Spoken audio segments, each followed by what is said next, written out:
Welcome to the final video of this series for Apptica Academy. My name is Chris Szymanski and I'm the Creative Director at AppAgent. In this video, we will be looking at iterations. So what are we talking about here?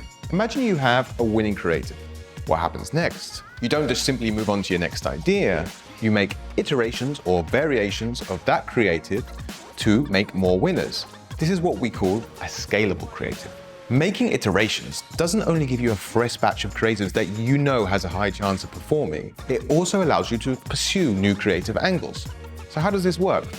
Let me explain. At AppAgent, we have developed a 3-step framework to producing iterations. Steps 1 and 2 is what should make up the higher proportion of your iterations. Step 1 is hook iterations. Yes, I know we're talking about hooks again, but honestly, it wields so much power, it should be the first place you look. The difference at this point is you want to be less focused on experimentation, but changing the hook to one that you already know is performing well. Step 2 is what we call basic iterations. This involves maintaining the same structural sequence, but changing one asset. This could be a character or a gameplay sequence that has, instead of 100 enemies, it has 1,000 enemies. Step 3, advanced iterations. Advanced iterations involve changing the structural sequence, adding new elements, altering the visual style, and/or mixing with other high-performing creatives, while maintaining the core concept of the creative. If you're unsure on how to structure your iterations, we believe this is a good volume to start with per winning creative. 2 hook iterations,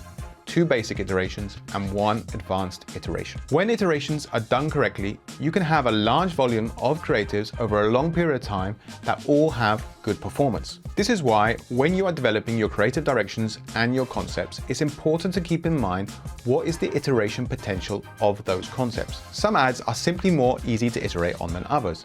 Question the production investment on ads that you consider have less iteration potential. Now you understand the iteration frameworks. Want to see some examples?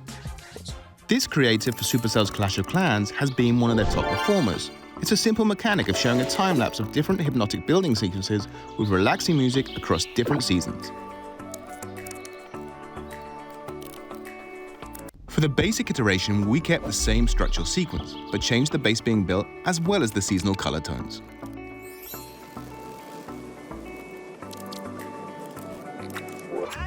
The advanced iteration kept the mechanic of the time-lapse, but introduced cats in a comical way, something that we'd seen perform well in other creatives. The end card kept a similar format, but was customized to include the shape of a cat. It's also important to remember that any learnings that you take from iterations should also be carried over into future creatives and ideation. That's it. We've come to the end of the series. I hope you found it useful and it will help take your creatives to the next level. If you want to ask me any questions about anything we've covered in this series or about creative development in general, please get in touch with me. I would love to hear from you.